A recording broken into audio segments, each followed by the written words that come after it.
Lesson 331. There is no conflict, for my will is yours. Our will is part of God's. It never changes. It has always been there. It always will be there.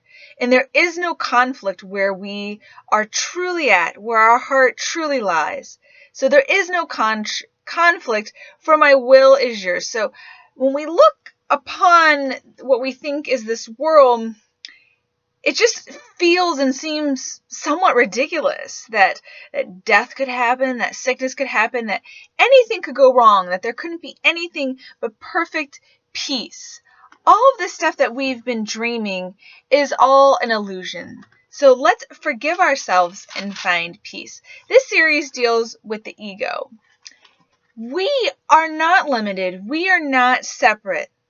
We are not born into a body. We are not doomed to suffer. These are all the things that the ego believes. The ego came about because we separated from God, or thought we separated from God, even though God doesn't really know that we have left.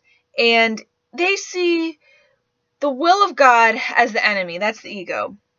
So we just go through the motions, just trying to defy the will of God, because we think that's the enemy. So we attack, we have insane beliefs, we push apart from everything because we feel that it's all about us and we're angry and upset. And we are the ego. It is us. And we try to become a God over God himself. But this will of God, it has never been destroyed. It is just shining in perfect peace and harmony. So why do we need to attack things? We don't. We can be at perfect peace. We don't have to be with the ego.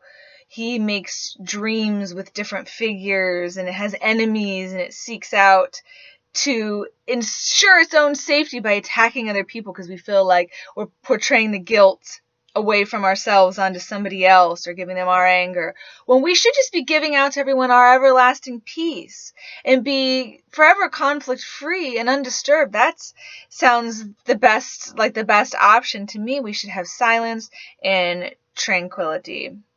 And if we're really going to see the true reality of God, then we are not going to see the ego. And we don't need to crucify other people, which are all God's sons, by attacking them or treating them poorly. And we like to crucify other people, and we like to attack them, and then we like to say that we're the victim, even though we're the one doing the attacking. But we don't have to do that any longer. Those are all ego things. All we need to know is there is absolutely no conflict, and that God's will is our will. So let's enjoy our beautiful, beautiful spirit and our beautiful path to holiness, back to God and our true identity.